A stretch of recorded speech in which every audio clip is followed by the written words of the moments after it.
দু একদিনের ছুটিতে কলকাতার আশেপাশে কোনো একটা সমুদ্র সৈকতে যেতে পারলে কিন্তু মন্দ হয় না। তার উপর জায়গাটা যদি নতুন হয়, মানে দীঘা, তাজপুর, মন্দারমণির বাইরে, তাহলে তো কথাই নেই। এমনই একটা সমুদ্র সৈকতের সন্ধান পেয়ে বেরিয়ে পড়লাম সেকেন্ড হুগলি ব্রিজ ধরে। জায়গাটা কীরকম, হোটেলের ব্যবস্থা কীরকম, বা কিভাবে গাড়ি ছাড়া যাওয়া যায়, সবই বলবো যেতে যেতে। ভিডিওটা দেখতে থাকুন। যারা গাড়ি করে যাবেন, প্রথমেই বলে রাখি, কাঁথির যে মোড়টা পড়ে, আমরা কিন্তু সেই কাঁথির মোড় থেকে ডান দিকে যাব না। মানে ডান দিকের রাস্তাটা কিন্তু দীঘার দিকে চলে যাচ্ছে, সেটা না দিয়ে আমরা বাঁ দিকের রাস্তাটা নেব। একটা নতুন রাস্তা হয়েছে, বাঁ দিকে কিছুটা এগিয়ে ডান দিকে আবার একটা টার্ন নেব, এবং এই রাস্তাটাই সোজা আমাদের গন্তব্যে নিয়ে যাবে। রাস্তাটা কিন্তু একদম অন্যরকম। বাস, অটো, গাড়ির ভিড় কিন্তু একদম নেই। এই রাস্তাটা দিয়েও কিন্তু মন্দারমণি বা দীঘা অনায়াসে চলে যাওয়া যায়।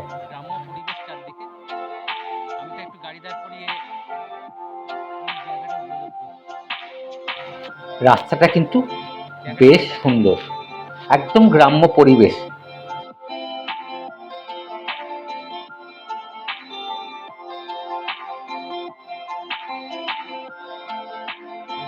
কিছুক্ষণের মধ্যেই পৌঁছে গেলাম আমাদের রিসর্টে।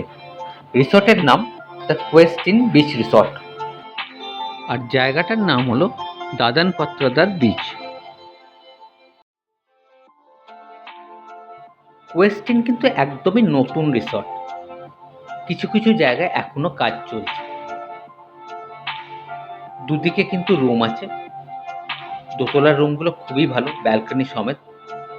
ডান দিকে রিসেপশন, ডান দিকেও কিন্তু অনেকগুলো রুম আছে। খাওয়া দাওয়ার ব্যবস্থা কিন্তু মন্দ না, একটা কোয়ালিটি কিন্তু আছে। এটা হচ্ছে রেস্টুরেন্ট, এখানে বসে আপনারা খাওয়া দাওয়া করতে পারেন। তাছাড়া এখানে একটা খুব সুন্দর সুইমিং পুল আছে। সুইমিং পুলের পরিবেশটাও কিন্তু খুব সুন্দর, চারিদিকে বেশ গাছপালা। একটা অন্যরকম সময় কাটতে পারে, এটুকু বলতে পারি।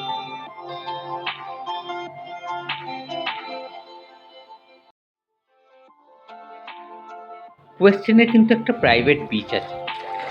সুইমিং পুল থেকে একটু এগিয়ে গেলেই বালির রাস্তা ধরে এভাবেই কিন্তু পৌঁছে যাবেন রিসর্টের প্রাইভেট বিচে, যেখানে নিরিবিলিতে কিন্তু আপনি আপনার একটা নিজস্ব সময় কাটাতে পারেন। জায়গাটা কিন্তু খুবই শান্ত, নিরিবিলি, কোলাহল নেই বললেই চলে।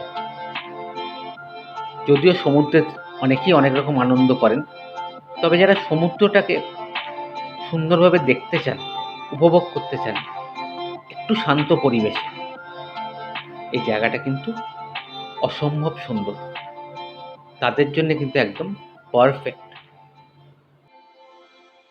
এই হলো প্রাইভেট বিচ। এখানে আপনার বসার জায়গা করা আছে। ঘন্টার পর ঘন্টা কিন্তু সমুদ্রের দিকে তাকিয়ে এখানে কেটে যাবে।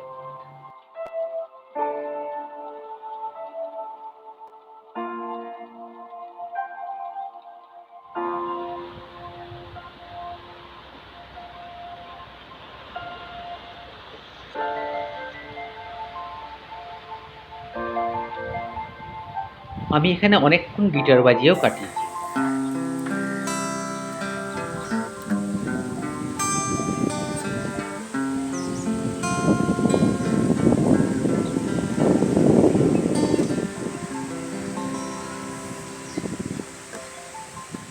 নতুন বিচটার সমস্ত ডিটেলস আমি ডেসক্রিপশন বক্সে দিয়ে দেবো।